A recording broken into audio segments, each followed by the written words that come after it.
Καλησπέρα σας.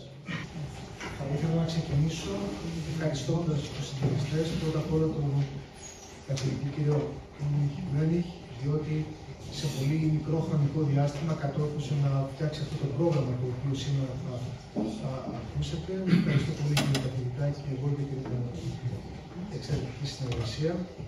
Δευτερευόντως, θα ευχαριστήσω όλους εσάς που είστε σήμερα στο κατάλογο των ομιλητών.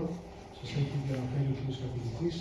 Ευχαριστώ πάρα πολύ. Χωρίς εσάς η σημερινή βραδιά δεν θα υπερευθεί.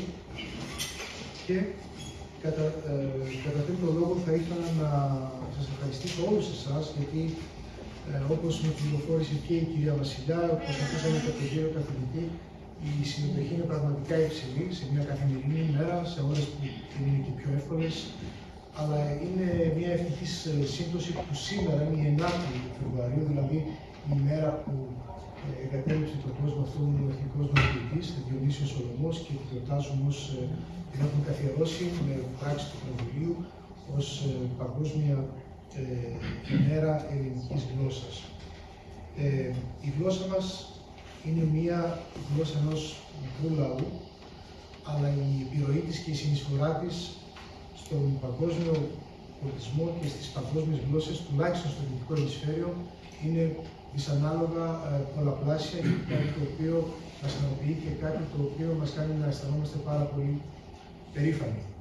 Πράγματι, η ελληνική γλώσσα με τον πλούτο της, τη μουσικότητά της, αλλά και τη δομή της, έχει κατορθώσει να επηρεάσει πάρα πολλές γλώσσες στη διαμόρφωσή τους, μεταξύ των οποίων και η γερμανική γλώσσα. Ας μην ξεχνάμε ότι η σύνταξη της γερμανικής γλώσσας είναι η σύνταξη της αρχαίας ελληνικής γλώσσας. Είναι κάτι το οποίο μας κρατάει στο διεθνές στερέο, όπως ξέρετε. Ακόμα και οι άνθρωποι, οι λόγοι, οι καλλιεργημένοι, οι μορφωμένοι άνθρωποι γνωρίζουν πάρα πολύ καλά πόσο σημαντική είναι η γλώσσα μας και το αναγνωρίζουν.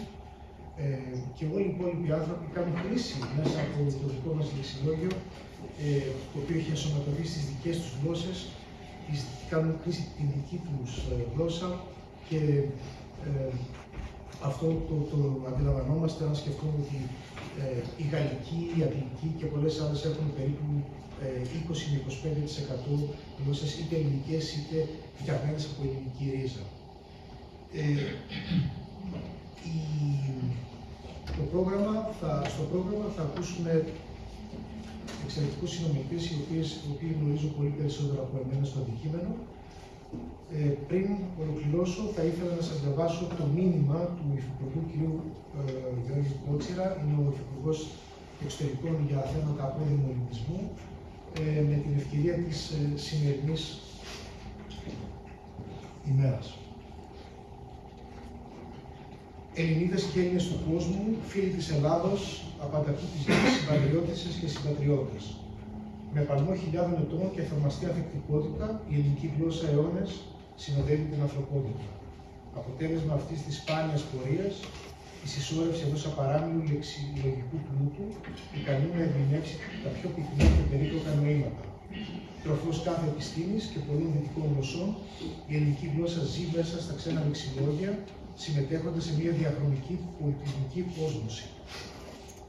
Η ελληνική, ακολουθώντας το φαινόμενο της γλωσσικής εξέλιξης, ανανεώνεται και ανανεώνει, εμπλουτίζεται και εμπλουτίζει, ερμηνεύει σύγχρονα ελληνικά σχήματα και απαντά σε νέες ανάγκες. Και είναι αλήθεια πως χάρη στη μοναδική της περιγραφικότητα, η γλώσσα μας έχει τη δυναμική να λειτουργήσει ως πυξίδα, νοηματοδοτώντας έναν σύνθετο κόσμο. Φίλες και φίλοι, η εποχή μας δεν ευνοεί τις βεβαιότητες. Η πραγματικότητα κινείται γύρω από ένα συνεχές μικρών και μεγάλων κρίσεων, οθώντας μας να αναζητούμε πιεστικά τον αλληλοσεβασμό, την δικαιοσύνη, την αρμονική συμβίωση. Αναζητούμε τις λέξεις οι οποίες δίνουν υπόσταση στις παραπάνω έννοιες. Και οι λέξεις αυτές είναι ελληνικές. Διάλογος, διπλωματία, δημοκρατία.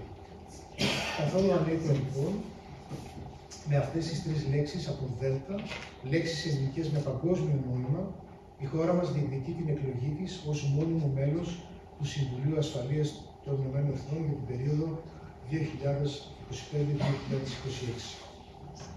Θα ήθελα κλείνοντας να αναφερθώ σε μία ακόμα ελληνική λέξη από Δέλτα με παγκόσμιο νόημα, τη διασπορά, Από την αρχαιολογική της έννοια ως σήμερα, η διασπορά ως μορφή αλλά και ως σημασία έμεινε σχεδόν αμετάβλητη. Διασπορά, το μοίρασμα των σπόρων, το ταξίδι των αξιών του ελληνισμού με τον εμφύλιο. Διασπορά, ένα πολύτιμο εμείς που εκτείνεται στα πέρατα του κόσμου και διηγείται τη δική του ιστορία πάντοτε στα ελληνικά. Σας ευχαριστώ, Γιώργος Κότσιρας. Με λίγα λόγια, εκφράζω μια φορά ακόμα τις δικές μου ευχαριστίες προς όλους εσάς και τους συντελεστές της ημέρας που τιμάει τη γλώσσα μας, τιμάει το γενικό προξενείο και κυρίως τιμάει την πατρίδα μας. Εύχομαι να το απολαύσετε και σας ευχαριστώ πάρα πολύ.